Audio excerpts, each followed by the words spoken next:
Apapun yang terjadi di dalam hidupku, selalu ku berkata, Tuhan Yesus baik. Dalam segala hal yang terjadi, tetap ku berkata, Tuhan Yesus baik. Ku sembah Kau, ku sembah Kau, tak dapat ku membalas kasih-Mu. Ku sembah Kau, ku sembah Kau, Bapa, ku rindu selalu menyenangkan.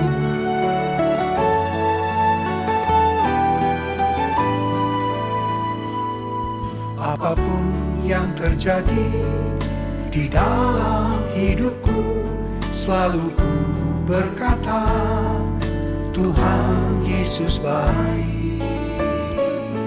Dalam segala hal yang terjadi, tetap ku berkata, Tuhan Yesus baik. Ku sembah Kau, ku sembah Kau, tak dapat ku membalas kasih-Mu.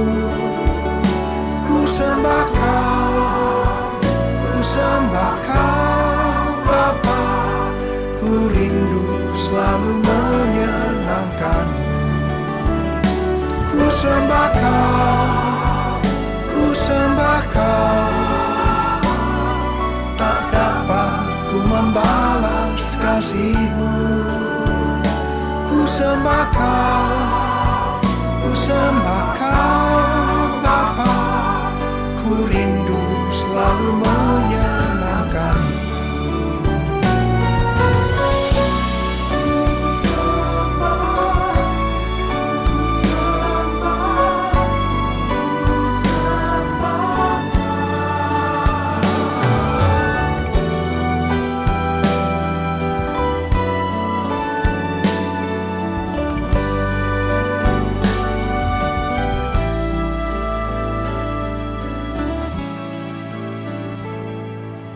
Yesus, Yesus, Kau berarti bagiku.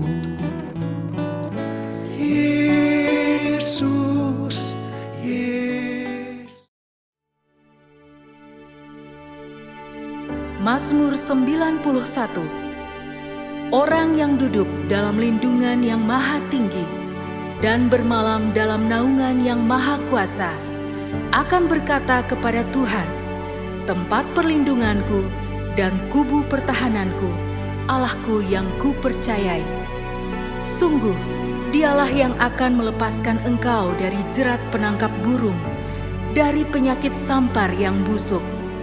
Dengan kepaknya Ia akan menudungi engkau, di bawah sayapnya engkau akan berlindung.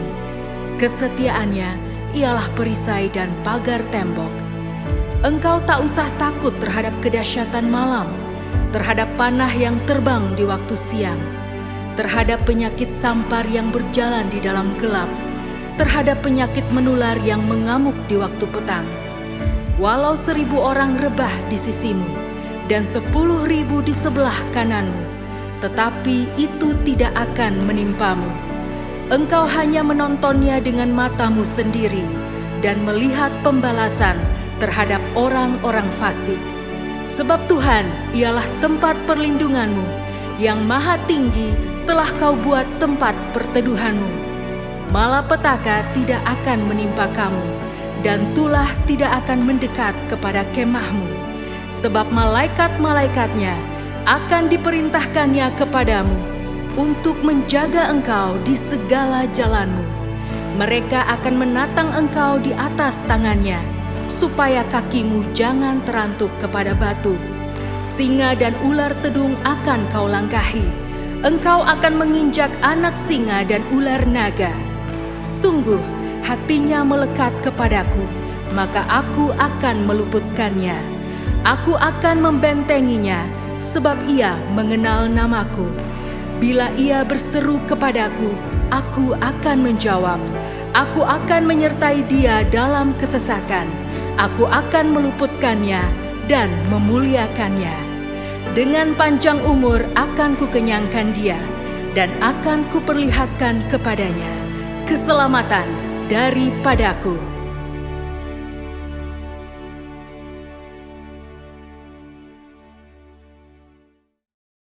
Shalom saudara terkasih, saya percaya kita semua semangat menjalani tahun yang baru ini.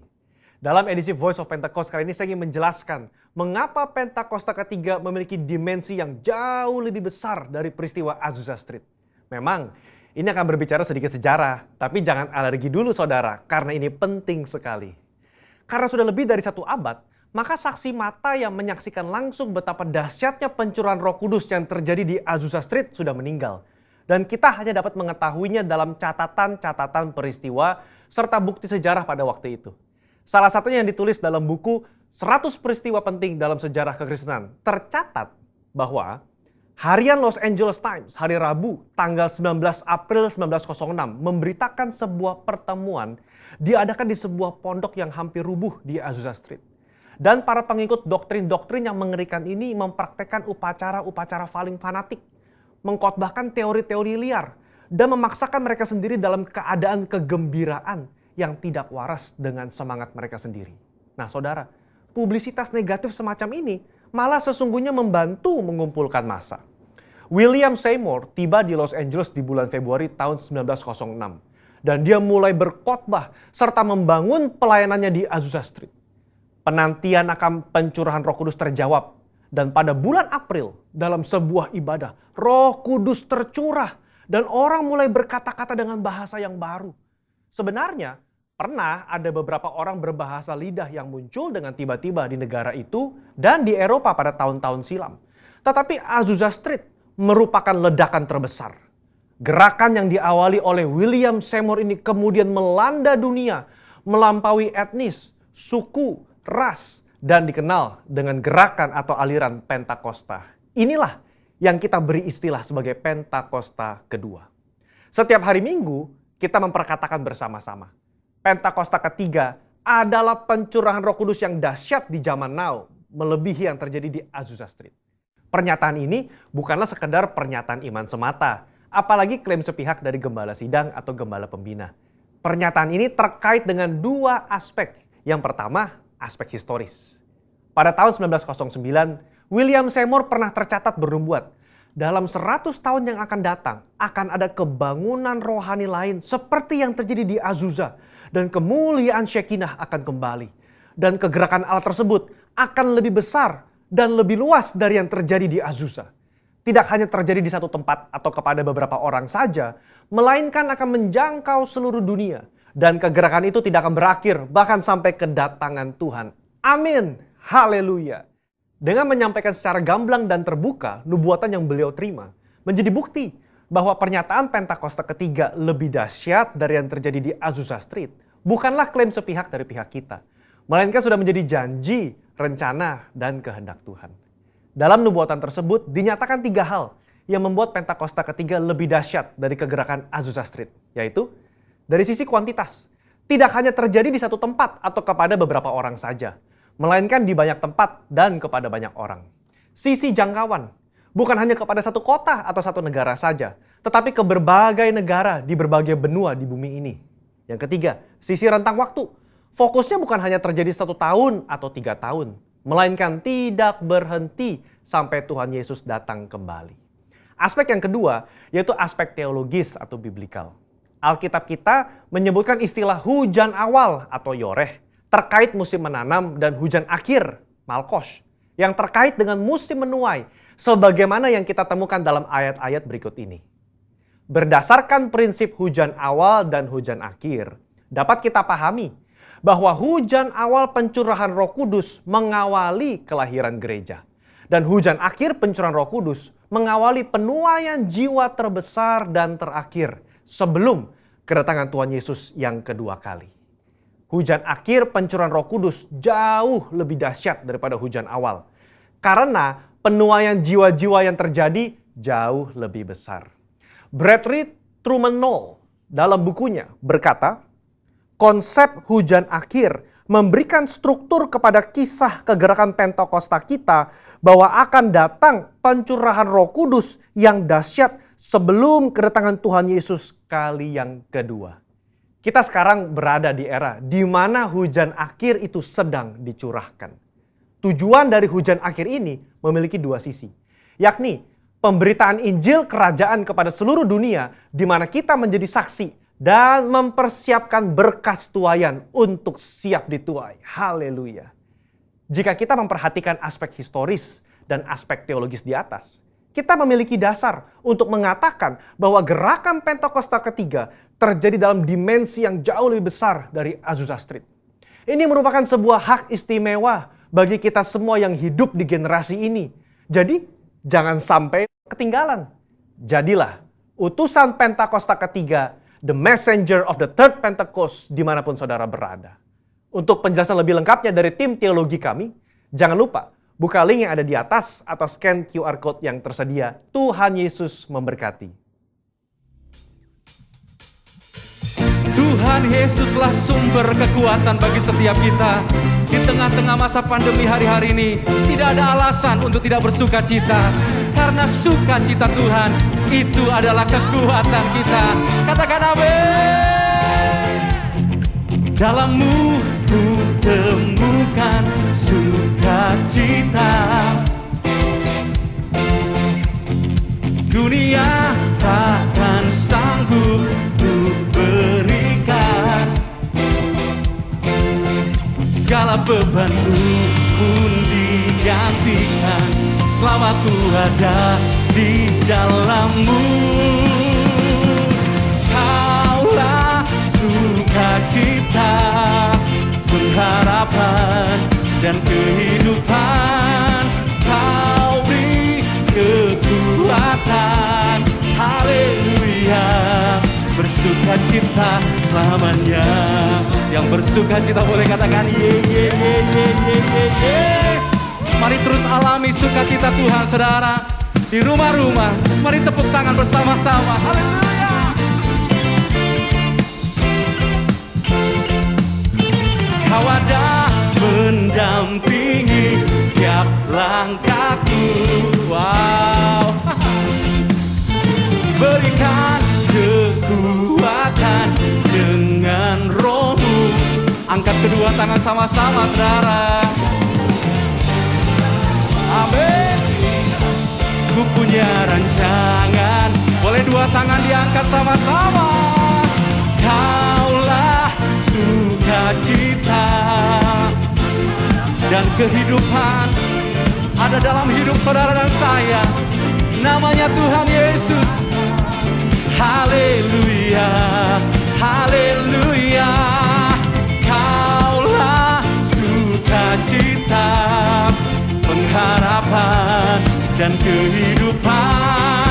Kau beri kekuatan, haleluya. Bersukacita selamanya. Boleh katakan bersama dengan saya, Tuhan Yesus sumber sukacita dalam hidup saya. Katakan amin saudara. Katakan amin. Alami sukacitanya di rumah-rumah. Haleluya. Mari bersenandung sama-sama. Oh, oh, oh, oh, oh. Oh. Oh, oh, oh, oh, oh. Oh, oh, oh, oh, oh. Angkat kedua tangan sama-sama. Kaulah. Boleh sambil tepuk tangan sama-sama saudara, come on. Kau beri kekuatan, haleluya, haleluya. Kaulah sukacita, amin. Kau beri kekuatan, haleluya. Bersukacita, haleluya, haleluya. Bersukacita selamanya. Yang bersukacita Sorak-sorai, haleluya. Tepuk tangan yang paling meriah bagi Tuhan Yesus, sumber sukacita kita. Katakan amin. Haleluya, haleluya, haleluya. Kami percaya saat ini di rumah-rumah, sukacitamu mengalir, memenuhi setiap hati umatmu yang datang menyembahmu dengan segenap hati. Kami percaya bahkan kebaikanmu dialirkan berlimpah-limpah, membuat hati kami terus bersukacita menyembahmu, memujimu Tuhan. Kaulah sumber kebaikan, Kaulah sumber kehidupan, Kaulah sumber sukacita dalam hidup kami. Kami menyembah-Mu. Bapak Ibu Saudara yang dipenuhi dengan sukacita Tuhan, mari sembah Dia lebih lagi bersama-sama dan alami kebaikan-Nya, dan biar Dia memenuhi kita dengan hadirat-Nya. Shanalalamurana-rane, Kenanaramo, Shananaramo, Shananaramo.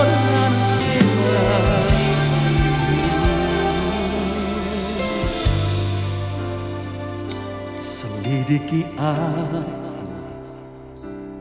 lihat hatiku, apakah ku sungguh mengasihimu, Yesus, Kau yang Maha Tahu dan menilai hidupku. Tak ada yang tersembunyi bagimu. Alami kebaikan-Nya lebih lagi dalam hadirat-Nya, saudara. Dia mengalirkan kebaikan itu dalam hidup kita. Mari bersama-sama angkat pujian ini. Selidiki aku,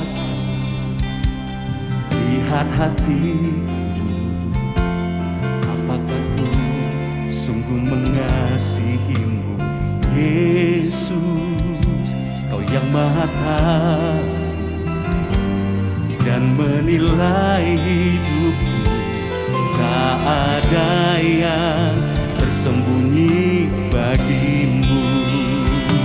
Telah kulihat kebaikan-Mu yang tak pernah habis di hidupku.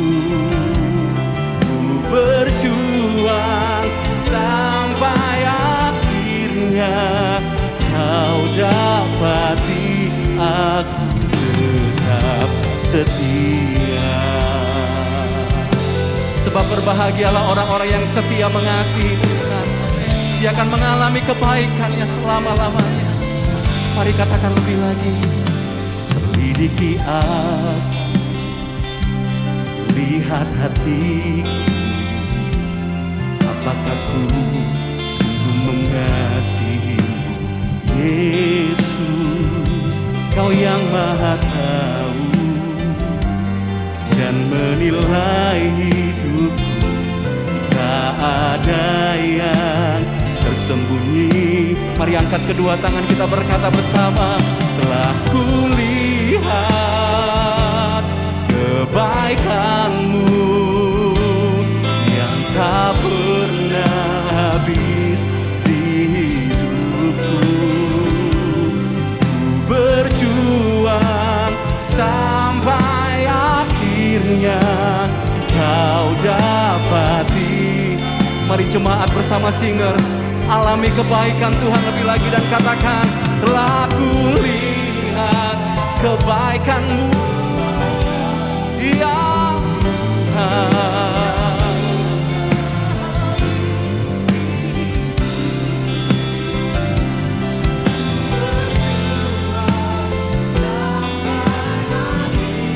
Kau dapati.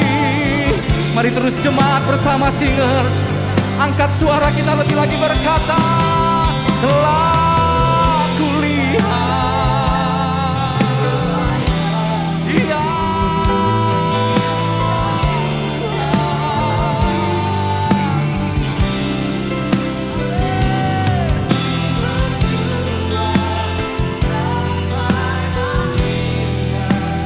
Kau dapati aku tetap. Taruh tangan kanan kita di dada.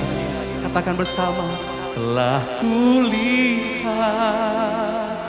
kebaikanmu yang tak pernah habis di hidupku. Ku berjuang sampai akhirnya kau dapati. Mari saya mengajak Bapak Ibu sendiri yang ada di rumah-rumah, angkat kedua tangan Bapak Ibu berkata bersama, telah kulihat.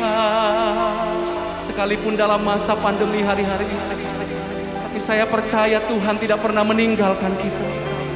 Dia terus mengalirkan kebaikan yang tidak pernah habis, memenuhi hidup setiap kita. Teruslah mengasihi Tuhan Bapak Ibu Saudara. Kau dapati aku tetap setia. Angkat kedua tangan kita berkata bersama, telah kulihat kebaikanmu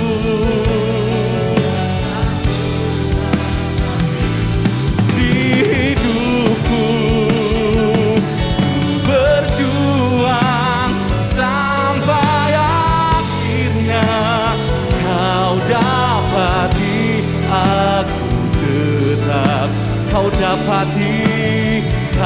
dapati aku tetap setia. Kau dapati aku tetap setia.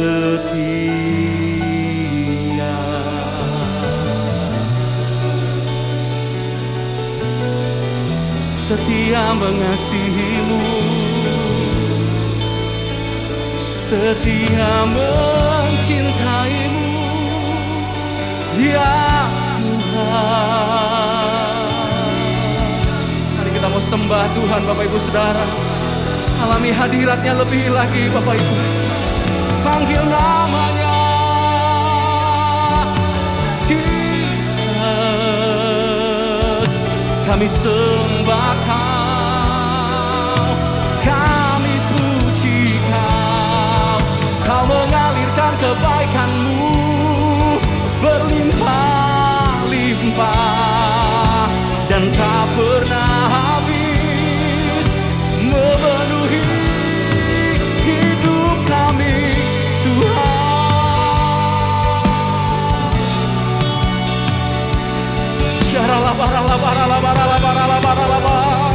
Alami hadirat Tuhan lebih lagi saudara.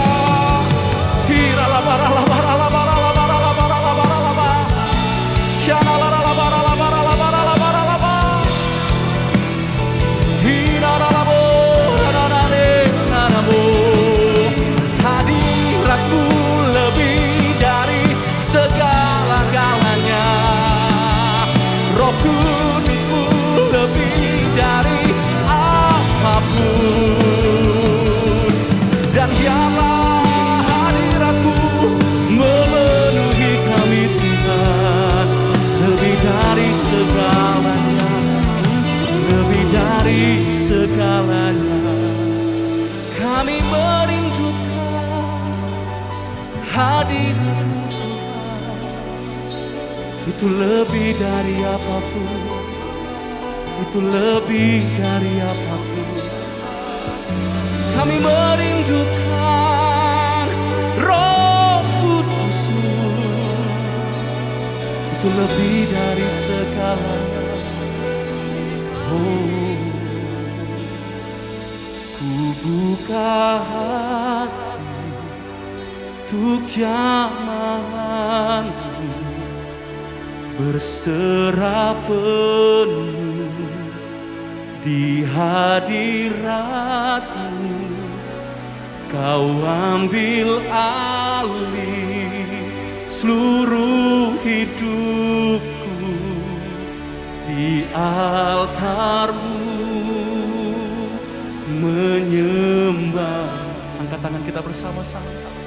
Ku buka hati untuk jamahan-Mu, berserah penuh di hadirat-Mu.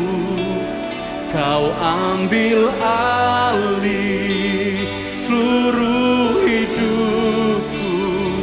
Mari saya minta singers bersama jemaat Tuhan dengan penuh kerinduan. Katakan lebih lagi saudaraku. Ku buka hati. Amin Tuhan Yesus. Inilah waktunya terus Engkau mengambil alih hidup umat-Mu ya Tuhan. Curahkan Roh Kudus-Mu lebih lagi di altar-Mu menyembah-Mu. Oh, katakan lebih lagi. Ku buka hati untuk jamahan-Mu, berserah penuh di hadirat-Mu. Kau ambil alih seluruh hidupku di altar-Mu.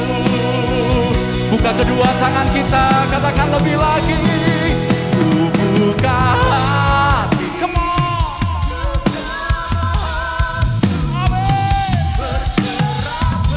Di hadirat-Mu penuhi kami Tuhan.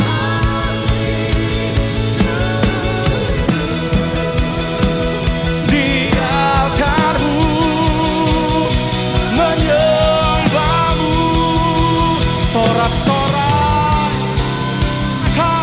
ku buka hati untuk jamahan-Mu, berserah penuh di hadirat-Mu. Kau ambil alih di altar-Mu menyembah. Kau ambil alih Tuhan, Kau ambil alih seluruh hidupku. Amin. Menyembah-Mu. Kau ambil alih seluruh hidupku di altar-Mu menyembah-Mu.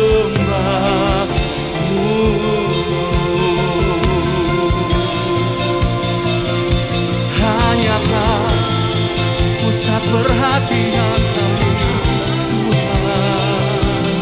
We come to worship You.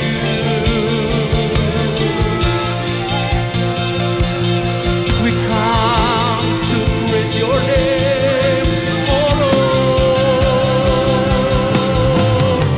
Yeah, yeah, yeah.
Diberkatilah orang yang mengandalkan Tuhan, yang menaruh harapnya hanya kepada Tuhan. Di masa-masa ini Bapak Ibu Saudara, jangan lagi mengandalkan kekuatan sendiri. Jangan lagi mengandalkan kekuatan manusia. Tetaplah berharap kepada Tuhan. Bilang sama Tuhan, Roh Kudus penuhi aku lebih. Lord, fill us with your spirit. Fill us with your power. Fill us with your glory.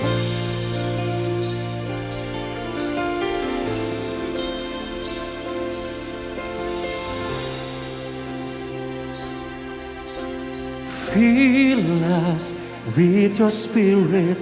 Fill us with your power. Fill us with your glory, Lord.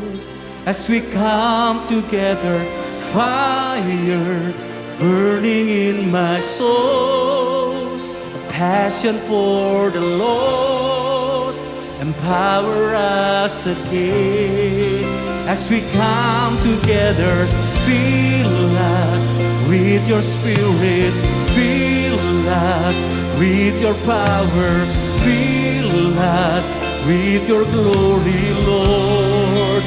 As we come together, fire burning in my soul, a passion for the lost. Mari jemaat bersama singers, katakan lagi, fill us with your spirit, with your power.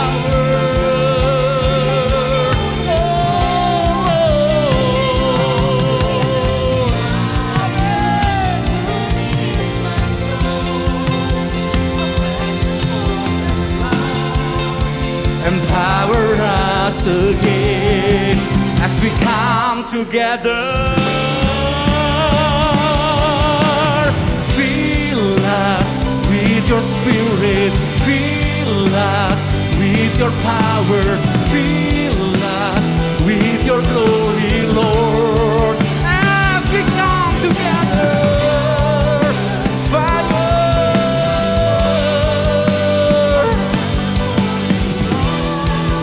Sekali lagi saudara, angkat tangan berkata bersama-sama. Fill us with your spirit, fill us with your power, fill us with your glory, Lord. As we come together, fire burning in my soul, a passion for the lost, empower us again. As we come together, oh, as we come together, we worship you. Oh, as we come together, we lift up your name. As we come together, oh, as we come together.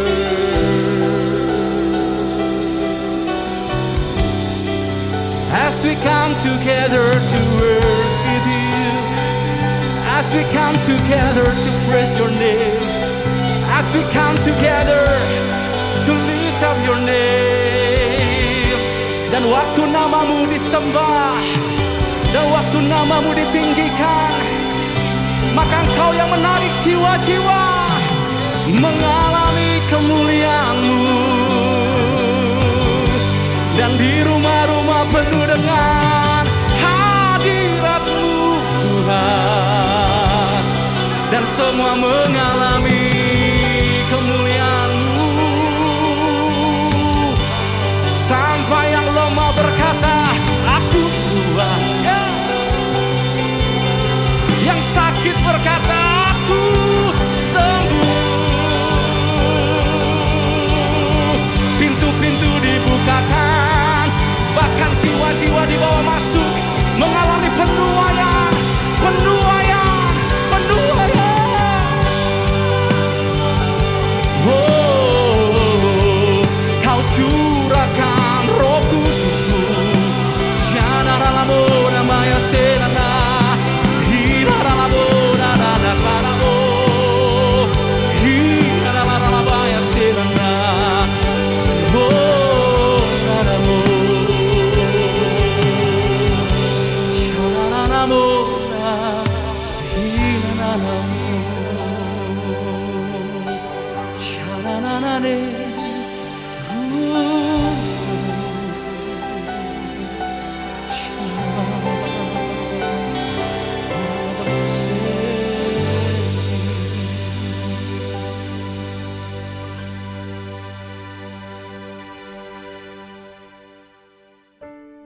Pentakosta ketiga. Pentakosta ketiga adalah pencurahan Roh Kudus yang dahsyat di zaman ini, melebihi yang terjadi di Azusa Street. Pentakosta ketiga akan mengakibatkan penuaian jiwa yang terbesar dan yang terakhir sebelum Tuhan Yesus datang kembali. Pentakosta ketiga akan membangkitkan generasi Yeremia, yaitu anak-anak muda yang dipenuhi Roh Kudus, cinta mati-matian kepada Tuhan Yesus, tidak kompromi terhadap dosa, dan akan bergerak untuk memenangkan jiwa. Pentakosta ketiga lahir di Indonesia dan bergerak ke bangsa-bangsa. Gerakan ini dari timur ke barat dan akan kembali ke Yerusalem. Pentakosta ketiga akan memberikan kuasa untuk menyelesaikan amanat agung, dan setelah itu Tuhan Yesus datang kembali.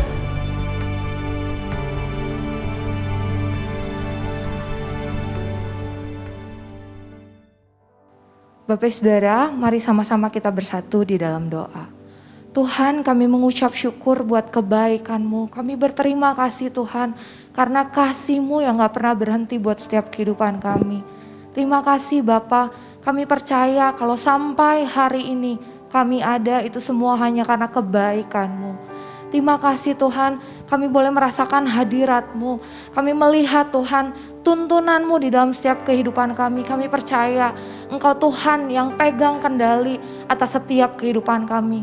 Berkati Tuhan setiap umat-umat-Mu. Berkati Tuhan gereja ini, Rayon 2 Tuhan. Pakai gereja-Mu Tuhan untuk bisa memberitakan firman-Mu. Untuk kami boleh terus kuat dan menggenapi janji-Mu Tuhan. Terima kasih hari ini kami berdoa Bapa untuk para pemimpin kami Tuhan. Kami berdoa untuk Bapak Pendeta Niko Noto Raharjo Tuhan, beserta ketiga wakilnya di Bandung. Kami berkatakan berkat Tuhan untuk Bapak Pendeta Daniel Arif, Bapak Pendeta Joni Lumanto, Bapak Pendeta Kamarga Tuhan. Kami percaya tanda-tanda heran dan mujizat Tuhan taruh atas setiap pemimpin kami. Berkati mereka Tuhan supaya mereka sehat terus. Mereka boleh menggenapi janji-Mu. Mereka Tuhan boleh membawa kami para umat-Mu semakin mengenal Engkau dan mengalami janji-Mu Tuhan. Terima kasih, berkati keluarga besar para pemimpin kami. Kiranya Tuhan pengurapan, bahkan Tuhan kekuatan yang supranatural ada buat para pemimpin kami. Terima kasih Tuhan. Kami juga sepakat, kami angkat kedua tangan kami Tuhan. Kami berkati bangsa kami berkati Indonesia Tuhan.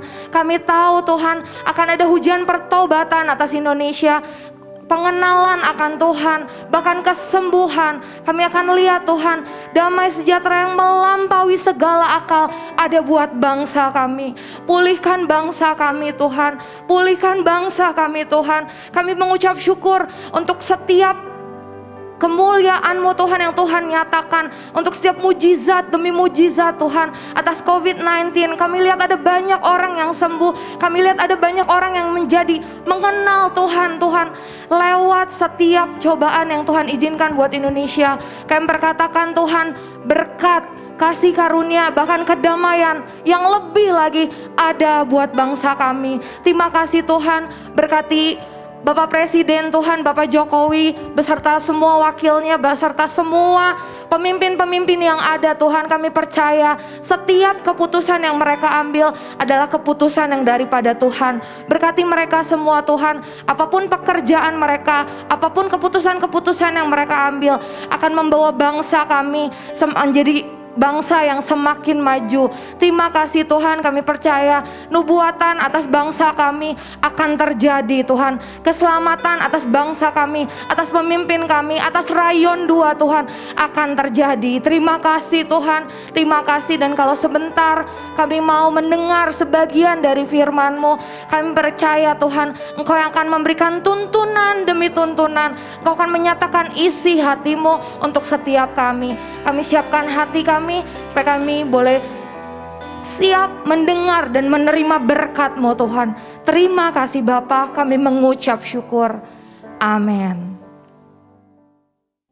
Halo, shalom kepada saudara semua, Bapak Ibu saudara sekalian yang dikasihi Tuhan di GBI Sukawarna Bandung. Apa kabar? Dengan saya Jose Caro, dan saya bersyukur sekali untuk kesempatan pada hari ini dapat melayani saudara dengan firman Tuhan.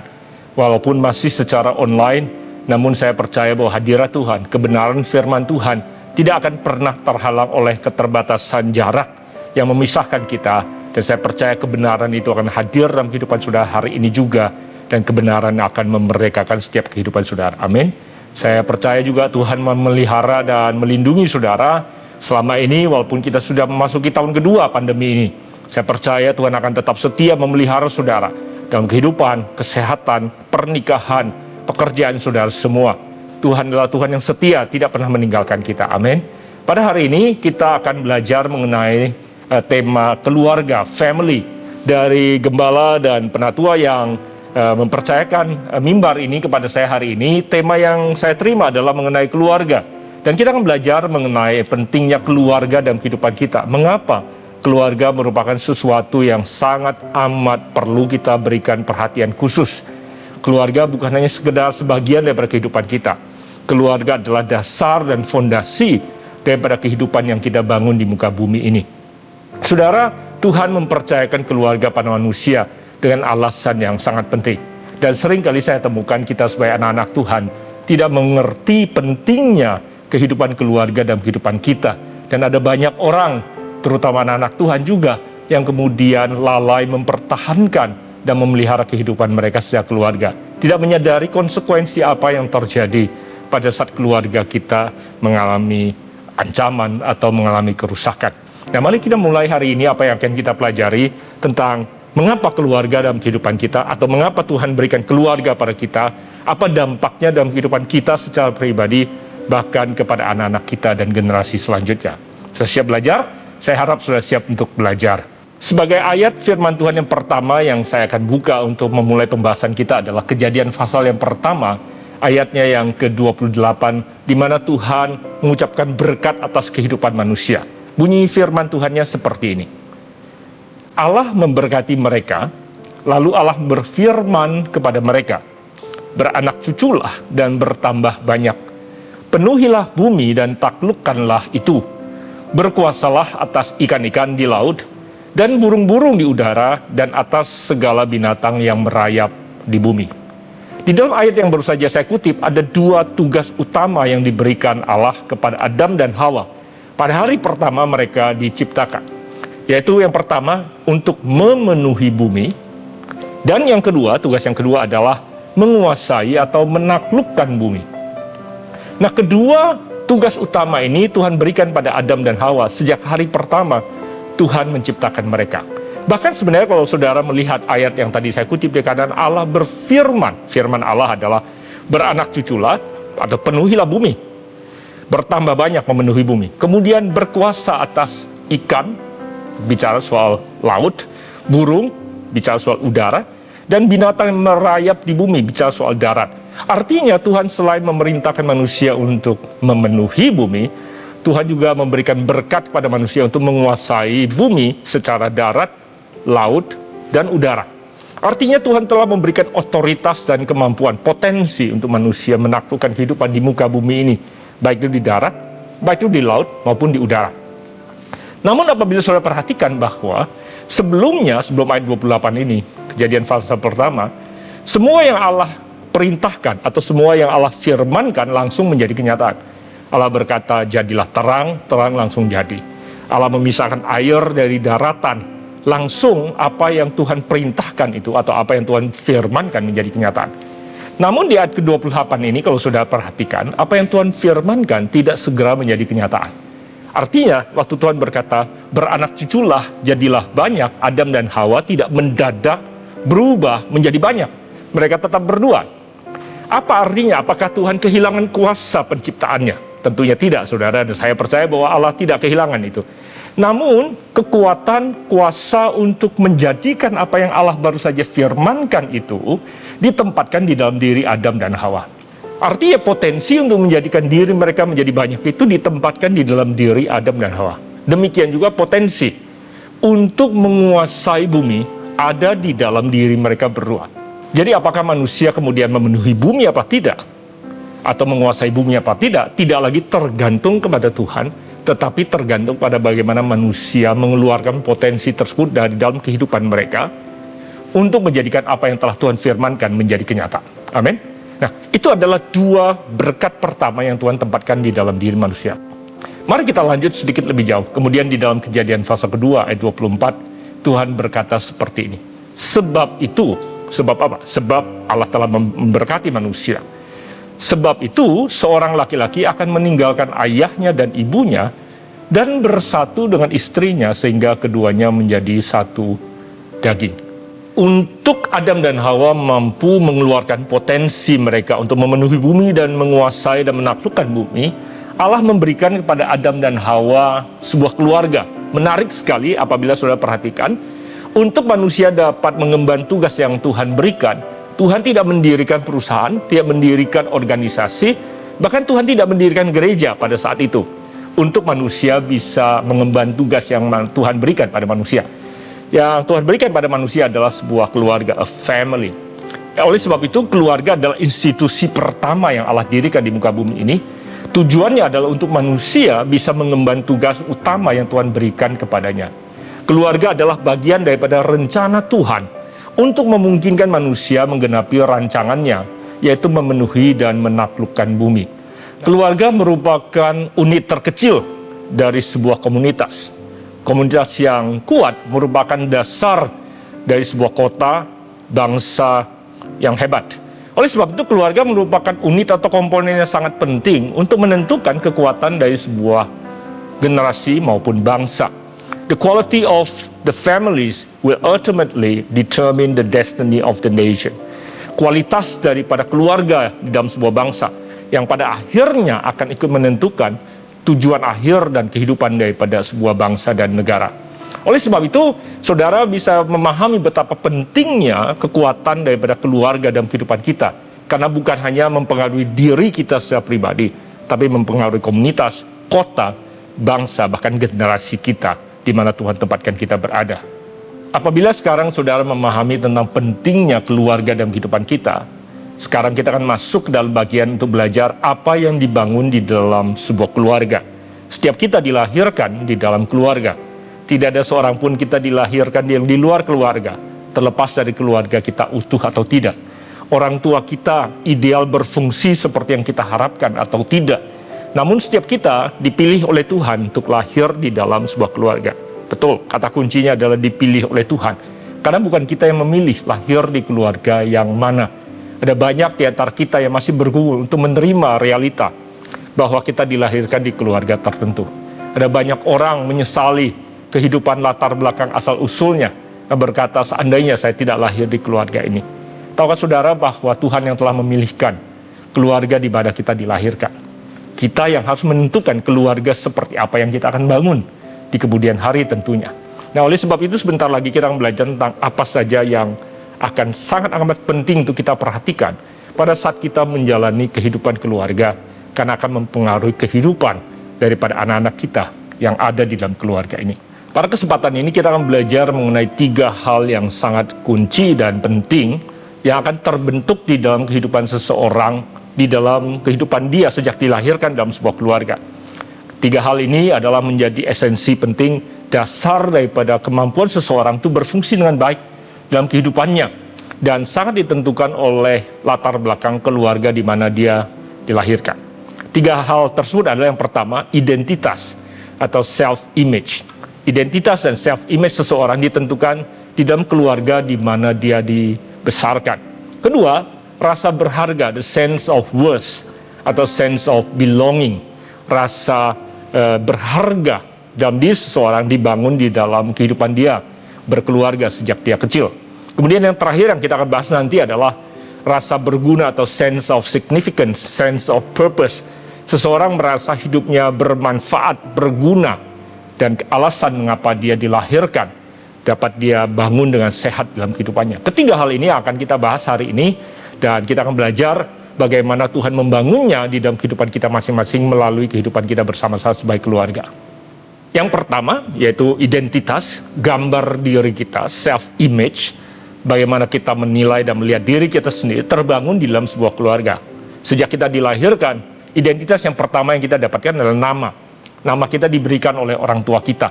Walaupun ada di antara kita yang mungkin dilahirkan dan kemudian ditinggalkan oleh orang tua kita dan tidak diberi nama sama sekali.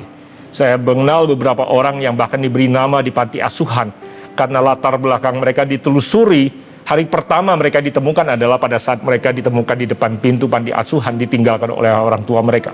Ada banyak orang yang tidak mengenal siapa orang tua kandung mereka karena mereka tidak bisa menelusurinya sampai mereka mendapatkan kebenaran itu. Jadi gambar diri kita dibangun, identitas diri kita dibangun oleh latar belakang keluarga kita. Oleh sebab itu setiap kita punya nama keluarga, family name. Itu adalah salah satu warisan yang paling berharga yang Alkitab katakan. Nama baik lebih berharga daripada emas dan perak. Itu adalah identitas yang kita miliki. Nah, karena identitas dalam diri seseorang dibangun dari keluarga, maka identitas diri itu juga yang mempengaruhi kepercayaan diri seseorang. Self-confidence atau rasa percaya diri dibangun karena gambar diri dan identitas diri yang dimiliki oleh seseorang. Pada saat gambar diri dan self-image seseorang terbangun dengan baik, maka individu tersebut akan memiliki percaya atau rasa percaya diri yang sehat untuk bisa menghasilkan, untuk bisa produktif, untuk bisa melakukan hal yang baik yang Tuhan rencanakan dalam kehidupan dia dengan baik. Saya temukan ada banyak sekali orang-orang yang bertalenta, memiliki potensi yang luar biasa, memiliki karunia yang luar biasa. Namun karena mereka bergumul dengan gambar diri mereka, tidak memiliki rasa percaya diri yang sehat, akibatnya talenta dan potensi mereka tidak bisa berbuah dan menghasilkan dampak sebagaimana seharusnya yang Tuhan inginkan. Karena rasa percaya diri itu dibutuhkan kita untuk bisa perform, untuk bisa menghasilkan terbaik dan sesuai dengan yang Tuhan rencanakan bagi kita semua. Identitas dan gambar diri kita selalu akan dikaitkan kepada asal-usul keluarga kita, dari mana keluarga kita berasal. Termasuk kepercayaan diri kita akan dikaitkan dengan siapa kita dan latar belakang keluarga di mana kita dilahirkan. Apabila saudara ingat apa yang Injil pernah tuliskan tentang Yesus, pada saat suatu hari Yesus masuk dalam bait suci, membaca kitab Nabi Yesaya, dan dia membacanya dengan penuh wibawa dan otoritas. Dan kemudian orang-orang Yahudi yang ada di zaman itu mulai membahas tentang siapa Yesus sesungguhnya. Dan mereka berkata, bukankah kita kenal siapa anak ini atau siapa orang ini? Bukankah kita kenal siapa saudara-saudara kandungnya? Dan mereka mulai menyebut nama-nama saudara kandungnya Yesus.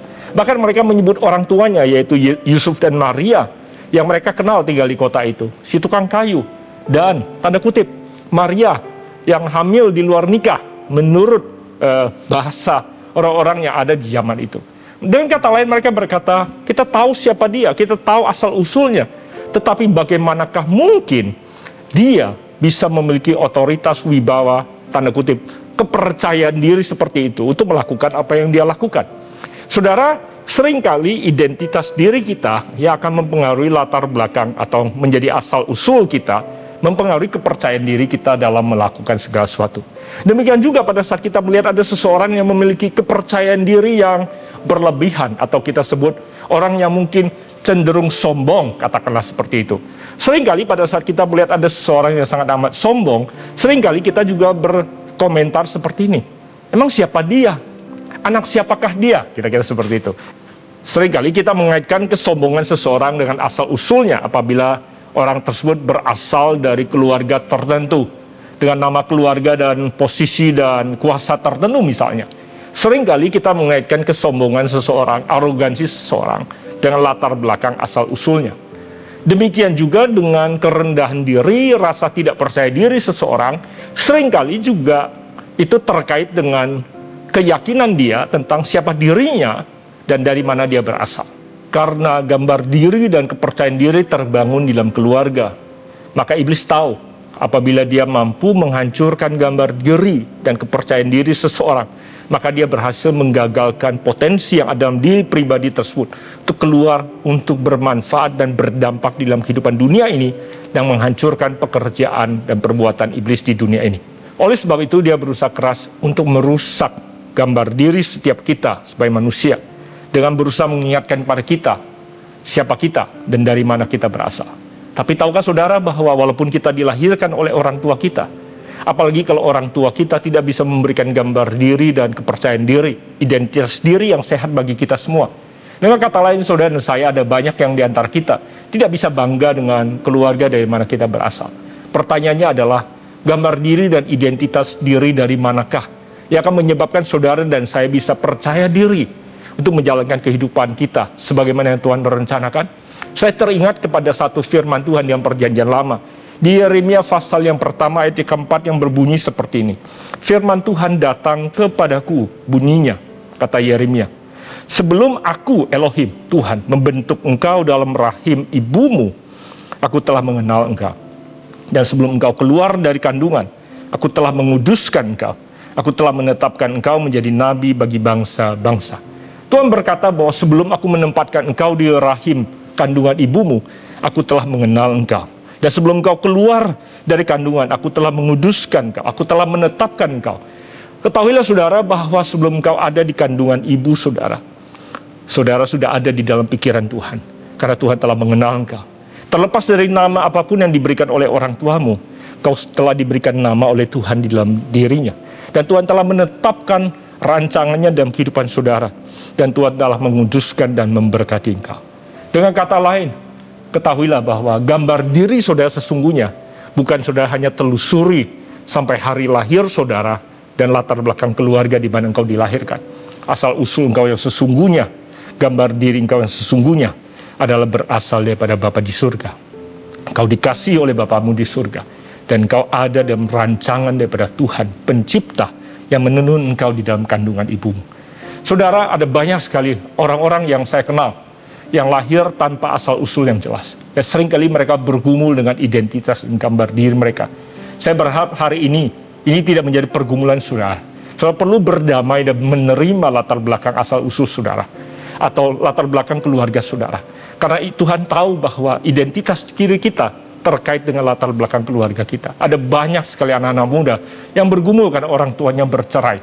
Saya tahu karena iblis berusaha merusak pernikahan. Karena pernikahan adalah dasar fondasi di mana sebuah keluarga dibangun. Pada saat iblis menghancurkan latar belakang dan dasar fondasi sebuah rumah tangga, maka dia berhasil merusak potensi anak-anak yang akan lahir kemudian dan merusak semua rancangan Tuhan melalui pernikahan dan keluarga tersebut. Tapi hari ini saya berdoa supaya firman Tuhan membukakan mata kita untuk tidak mengizinkan hal itu terjadi dalam kehidupan kita masing-masing. Terlepas dari apapun yang sudah terjadi, Tuhan bisa memulihkan kita karena kita menelusuri identitas diri kita, gambar diri kita kembali pada Tuhan. Karena dikatakan bahwa kita diciptakan serupa dan segambar dengan dirinya dan ada rancangan-rancangan yang luar biasa yang Tuhan sediakan bagi kita semua. Amin.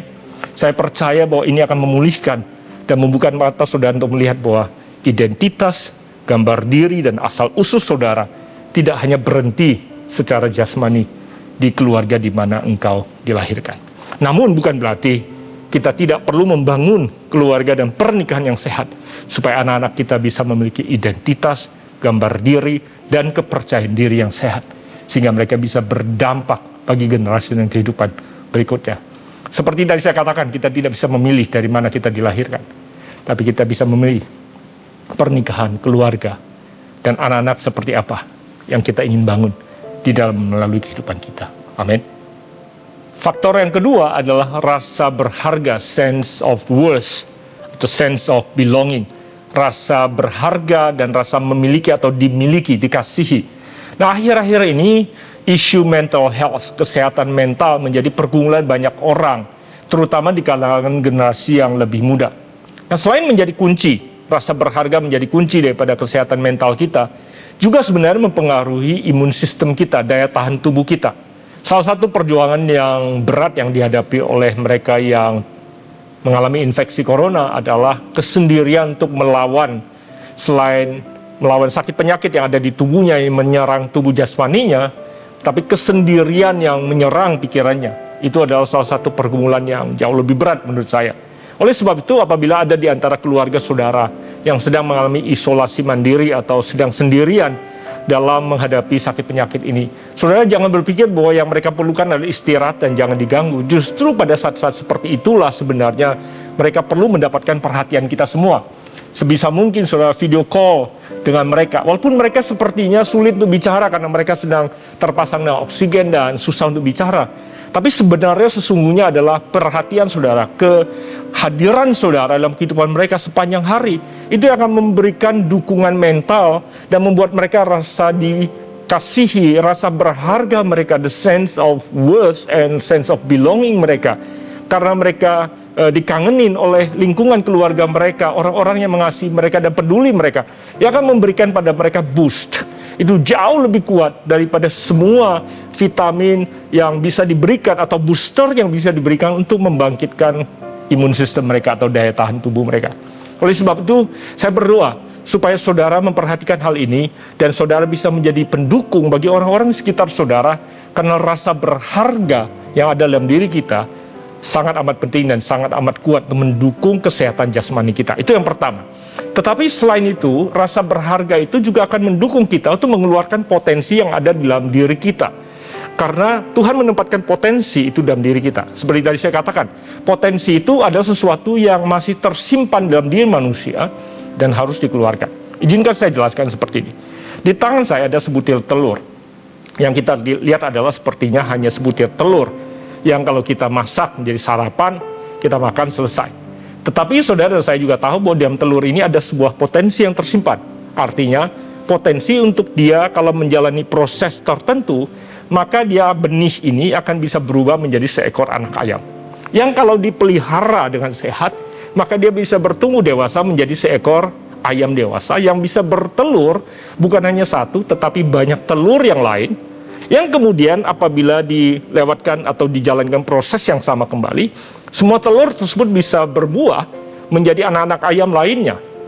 Kalau saya percepat prosesnya, saudara tahu bahwa yang di tangan saya ini bukan hanya sebutir telur saja, atau seekor atau potensi itu berubah menjadi seekor anak ayam dan satu anak atau satu ekor ayam dewasa saja, tetapi yang di tangan saya adalah potensi, benih yang berpotensi untuk menjadi sebuah keluarga ayam, atau bahkan sebuah perkebunan ayam. Nah, seperti itulah potensi yang ada dalam diri kita masing-masing. Rasa berharga, sense of worth yang ada dalam diri kita semua, yang akan kemudian membantu potensi yang ada dalam diri setiap kita untuk keluar, berfungsi, bermultiplikasi, dan berdampak seperti yang Tuhan inginkan. Pada saat kita bertumbuh dalam keluarga di mana kita merasa berharga, merasa dikasihi, maka rasa aman tersebut akan menolong semua potensi yang ada dalam diri kita bisa keluar dengan maksimal untuk menjadi berkat bagi generasi dan keluarga di mana Tuhan tempatkan kita berada. Saudara, karena iblis tahu akan dampak dan dahsyatnya rasa aman pada saat kita merasa berharga dan dikasihi dalam keluarga, maka iblis berusaha keras untuk merusak rasa aman, rasa berharga tersebut dalam kehidupan kita. Dia berusaha untuk meyakinkan bahwa kita ini tidak berharga dan tidak dikasihi. Dia berusaha untuk menanamkan dalam pikiran kita bahwa kita tidak berarti apa-apa bagi keluarga kita, bagi komunitas kita, dan tidak ada yang peduli sama kita. Supaya dia dapat menghalangi dengan menghancurkan potensi yang Tuhan tempatkan dalam diri kita untuk bisa menjadi berkat bagi banyak orang di generasi kita.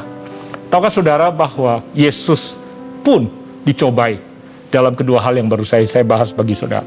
Identitasnya, rasa berharganya dicobai. Setelah dia berpuasa, dikatakan iblis langsung mendatangi dia. Ujian yang pertama yang dihadapi Yesus adalah, iblis berkata seperti ini, kalau betul engkau adalah anak Allah. Kalau betul engkau adalah anak Allah, adalah ujian pertama untuk keyakinan Yesus akan siapa dirinya, gambar dirinya dan identitas dirinya. Dengan kata lain, iblis berkata, kalau betul kamu yakin kamu anak Allah. Saya bersyukur gambar diri dan identitas diri Yesus begitu kuat ya, sehingga dia tidak terprovokasi untuk mencoba untuk membuktikannya kepada iblis. Dia yakin siapa dirinya dan dia tidak perlu buktikan pada siapapun juga. Saya sebagai anak laki-laki berapa sering, kalau saya ingat waktu saya kecil, ditantang, kalau kamu jantan, coba buktikan ini. Menurut saya, hanya kalau kita tidak yakin kalau kita adalah laki-laki, maka kita perlu membuktikannya pada banyak orang. Berapa sering tantangan itu merusak kehidupan banyak anak-anak muda. Kalau kamu berani, kalau kamu begini, coba lakukan ini. Saya berdoa supaya kita tidak terjebak di dalam jebakan ini yang menghancurkan kehidupan kita. Setelah Yesus kemudian tidak terprovokasi untuk cobaan yang iblis coba pasang. Yang kedua kemudian iblis berkata, kalau kamu yakin Bapamu di surga mengasihimu. Yang dicobai adalah rasa berharga, sense of worth and sense of belonging Yesus. Kalau kamu yakin kamu dikasihi Bapa di surga, jatuhkanlah dirimu. Pasti Bapamu akan mengirim malaikatnya untuk menangkapmu. Dia tidak akan mengizinkan kau disakiti. Nah, berapa sering pada saat hidup kita mengalami gesekan, kita mengalami sakit, ada hal-hal yang tidak kita inginkan terjadi dalam kehidupan kita. Kemudian suara itu berbisik, kalau Tuhan peduli, masa Tuhan izinkan kau alami itu. Kalau Tuhan sayang sama kamu, masa Tuhan izinkan kamu melewati itu. Tahu saudara bahwa Tuhan mengasihi kita terlepas dari apapun yang terjadi dalam kehidupan kita. Ada banyak yang tidak kita mengerti terjadi dalam kehidupan kita, mengapa itu terjadi.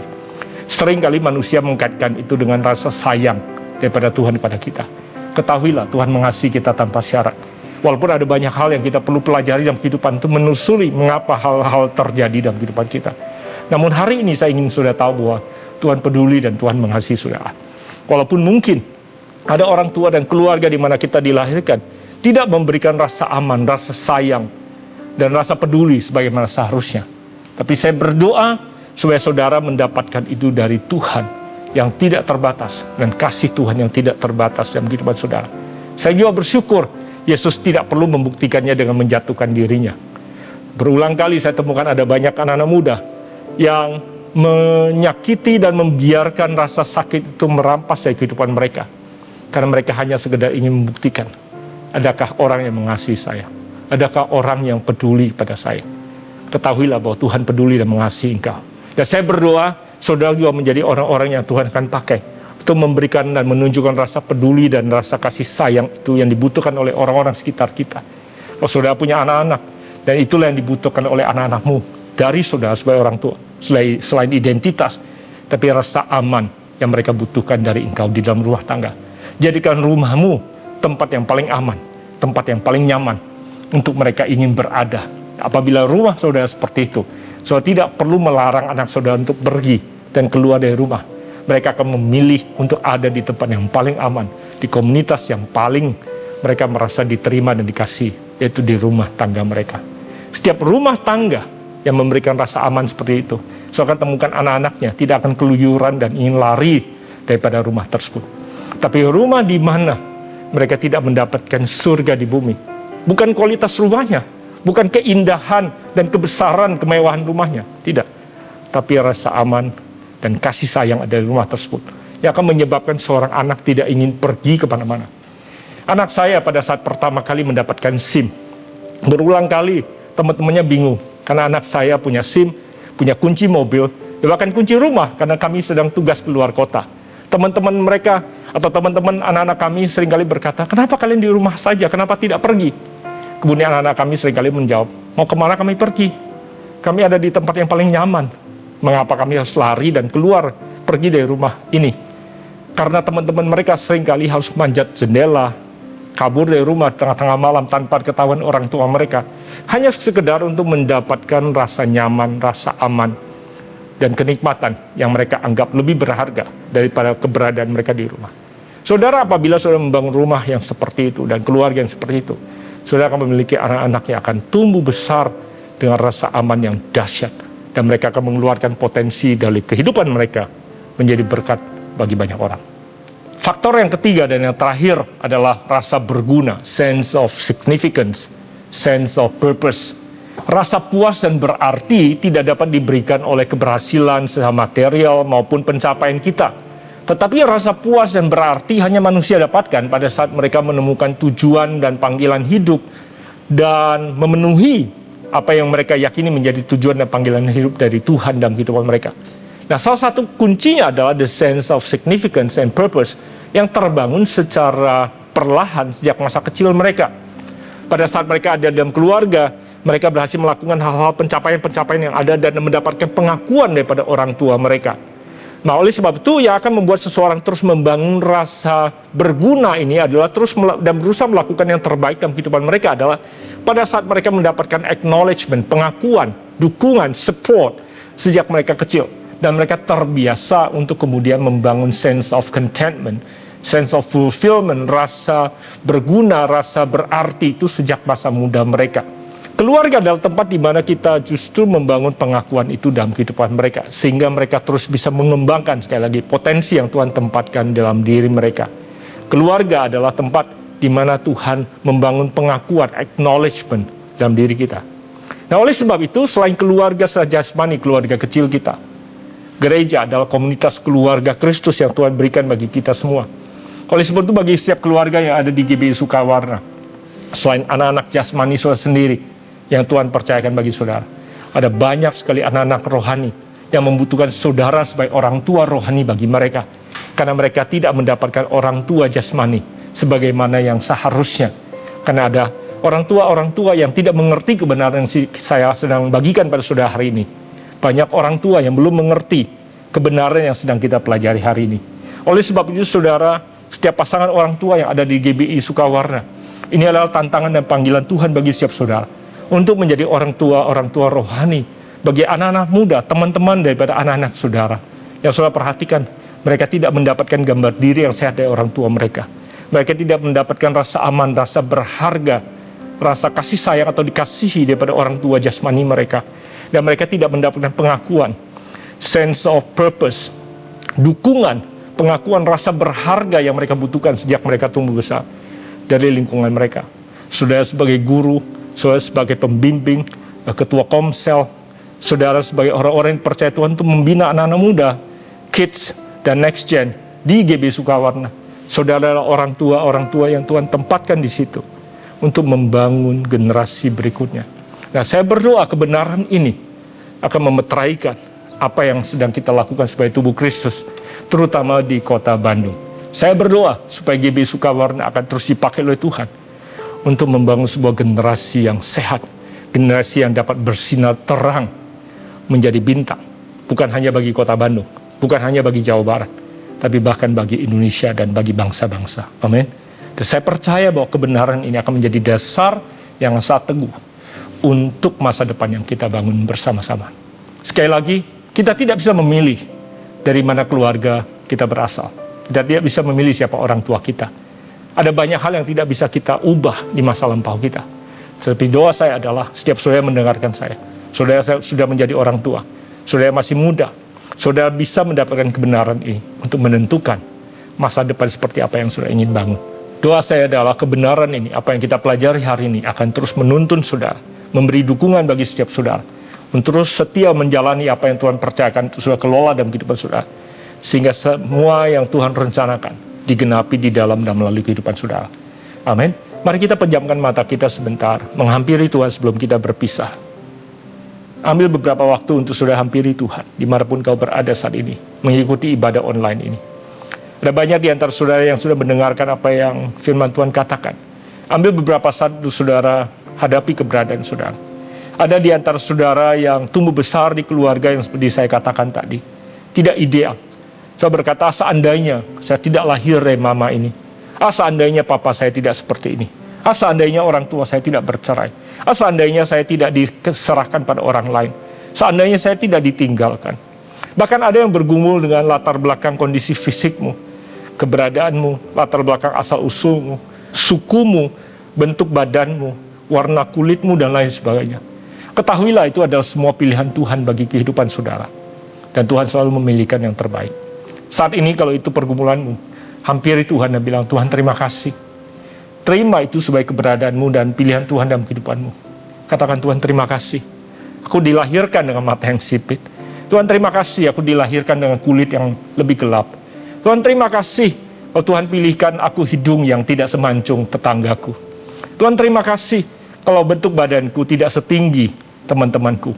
Apapun juga kondisimu, ucapkan terima kasih. Karena itu adalah siapa dirimu. Karena identitas dirimu tidak tergantung daripada kondisi fisikmu, nama latar belakang keluargamu, bahkan orang tuamu. Karena engkau berasal daripada Tuhan.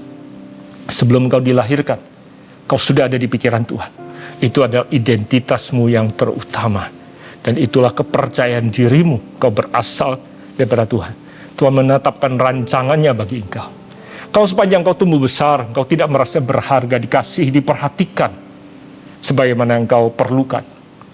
Hari ini saya berdoa supaya kasih agape yang tidak terbatas ini hadir menjamah kehidupan saudara. Karena engkau, dia rela naik ke atas kayu salib, mengorbankan semuanya demi engkau sendiri. Saya berdoa supaya kasih ini menjadi pewahyuan khusus bagi setiap saudara. Terutama saudara yang merasa tidak dikasihi, tidak diperhatikan, dan tidak ada yang peduli. Hari ini Tuhan peduli dan mengasihi engkau. Hampiri dia dan terima kasih yang datang daripada surga bagi saudara. Selama ini saudara tidak mendapatkan pengakuan yang kau butuhkan. Ketahuilah, Tuhan memanggil engkau.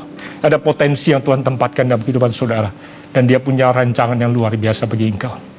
Kalau engkau sedang bergumul ini, hampiri dia dan terima ini sebagai kebenaran yang Tuhan hadirkan dalam kehidupan saudara. Hampiri dia, terima ini. Dan berkata, Tuhan terima kasih.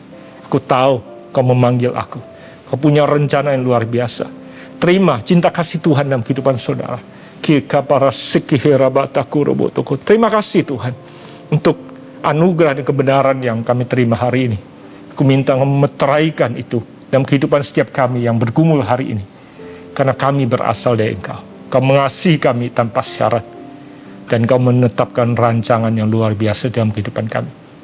Kami lepaskan berkat anugerah bagi setiap anak-anak-Mu yang mengambil keputusan hari ini. Bagi gembala dan semua kepemimpinan yang ada di GBI Sukawarna. Bila anugerah Tuhan, kelimpahan daripada Tuhan, penyertaan daripada Tuhan turun atas gereja ini. Hanya di dalam nama Yesus Kristus Tuhan hamba lepaskan ini. Amin. Saya berdoa Tuhan terus menuntun dan memberkati saudara. Semoga kita bisa bertemu kembali dalam waktu yang tidak terlalu lama. Tuhan Yesus memberkati. Sampai bertemu kembali. Shalom saudara, kita akan segera memasuki perjamuan kudus. Mari kita persiapkan hati kita supaya kita makan dan minum dengan cara yang benar. Ada dua hal yang harus kita lakukan ketika kita masuk dalam perjamuan kudus. Yang pertama, minta ampun buat segala kesalahan, dosa yang kita lakukan. Kemudian yang kedua, mari datang dengan kerendahan hati. Sebelum kita masuk dalam perjamuan kudus, mari kita sama-sama berdoa. Kami sungguh mengucap syukur Tuhan, Engkau baik dalam hidup kami. Engkau sangat mengasihi kami Tuhan, Engkau yang menjaga, Engkau yang melindungi kami. Kami mengucap syukur dan sebentar lagi kami akan makan dan minum sehidangan dengan Tuhan. Kuduskan, tahirkan setiap kami, supaya kami makan dan minum dengan cara yang benar. Terima kasih Tuhan Yesus, terima kasih. Di dalam nama Yesus kami berdoa dan mengucap syukur. Haleluya. Amin.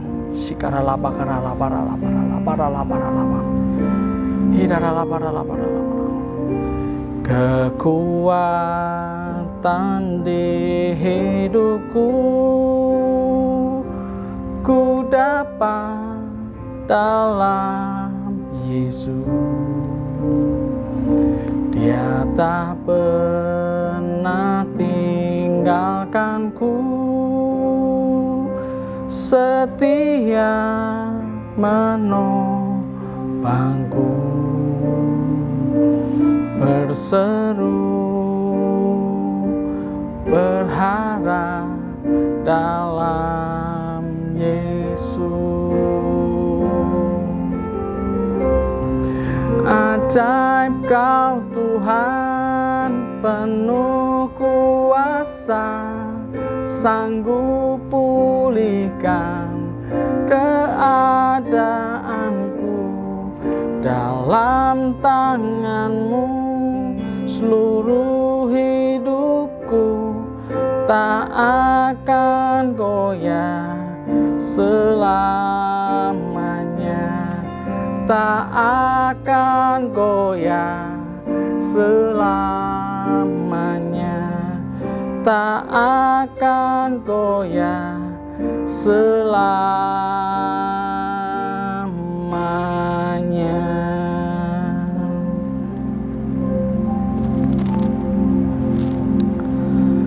Sebab apa yang telah kutuliskan kepadamu telah aku terima dari Tuhan, yaitu bahwa Tuhan Yesus pada malam sebelum ia diserahkan mengambil roti.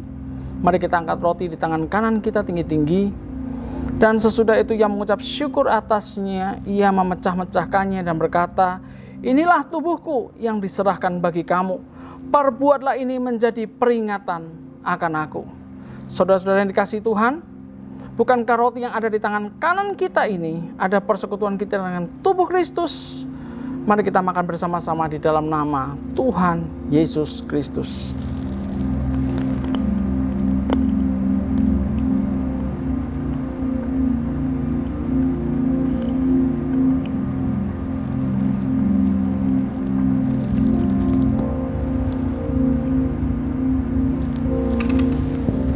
Demikian juga yang mengambil cawan sesudah makan. Mari kita angkat cawan di tangan kanan kita tinggi-tinggi. Lalu berkata, cawan ini adalah perjanjian baru yang dimeteraikan oleh darahku. Perbuatlah ini setiap kali kamu meminumnya menjadi peringatan akan aku. Saudara-saudara yang dikasihi Tuhan, bukankah cawan pengucapan syukur yang atasnya kita ucapan syukur ada persekutuan kita dengan darah Kristus? Mari kita minum bersama-sama di dalam nama Tuhan Yesus Kristus.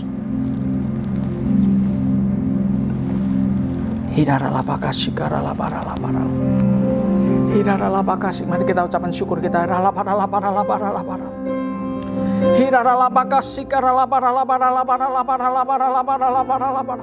Engkau sungguh baik Tuhan. Engkau satu-satunya yang dapat kami andalkan Tuhan.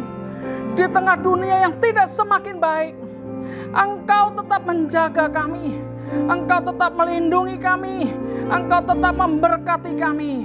Terima kasih Tuhan, terima kasih.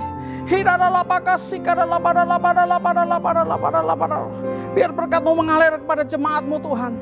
Berkat-Mu mengalir, tetapi kamu akan menerima kuasa kalau Roh Kudus turun atas kamu, dan kamu akan menjadi saksiku di Yerusalem dan di seluruh Yudea dan Samaria dan sampai ke ujung-ujung bumi.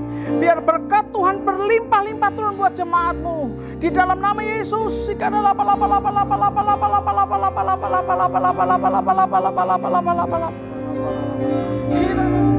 Satu-satunya yang kuandalkan, satu-satunya yang percaya. Engkau sumber kekuatan, sumber keharapan, sumber kedamaian. Satu-satunya yang kuandalkan, satu-satunya yang percaya. Engkau Tuhan memberkati, Tuhan penyembuhku, Tuhan pemulihku. Itu satunya yang kuandalkan, satu-satunya yang percaya. Engkau sumber kekuatan, sumber pengharapan, sumber kedamaian. Satu-satunya yang kuandalkan, satu-satunya yang kupercaya. Engkau Tuhan memberkati, Tuhan penyembuhku, Tuhan pemulihku. Engkau Tuhan memberkati, Tuhan penyembuhku, Tuhan pemulihku. Engkau Tuhan memberkati, Tuhan penyembuhku, Tuhan pemulihku. Terima kasih Tuhan buat anugerah-Mu. Terima kasih buat segala hal yang Tuhan sudah kerjakan dalam hidup kami. Kami percaya bahwa kami orang-orang yang lebih daripada pemenang. Hamba-Mu berdoa bila jemaat-Mu semua diberkati oleh Tuhan. Baik yang sekolah, yang kuliah, yang bekerja, yang berwirausaha. Diberkati berlimpah-limpah di dalam nama Tuhan Yesus. Mari kita semua yang percaya sama-sama katakan amin. Sebelum kita akhiri ibadah kita pada hari ini, mari kita angkat kedua tangan kita menerima berkat daripada Tuhan. Hamba-Mu meminta berkat yang berlimpah-limpah dari Bapa di surga, dalam kasih karunia anak yang tunggal Tuhan Yesus Kristus, dan dalam persekutuan yang manis dengan Roh Kudus, memberkati, mengurapi kita semua dari sekarang sampai Maranatha, sampai Tuhan Yesus datang, bahkan sampai selama-lamanya. Yang percaya dan yang diberkati Tuhan berlimpah-limpah, kita sama-sama katakan amin. God bless you. Selamat hari Minggu. Tuhan memberkati.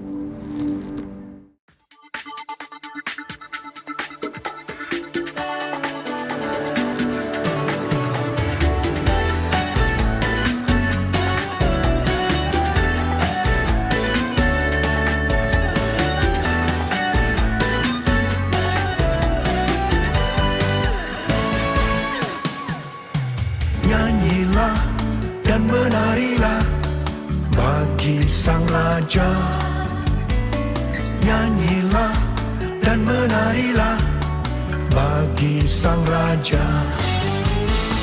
Nyanyilah dan menarilah bagi Sang Raja. Nyanyilah dan menarilah bagi Sang Raja. Angkatlah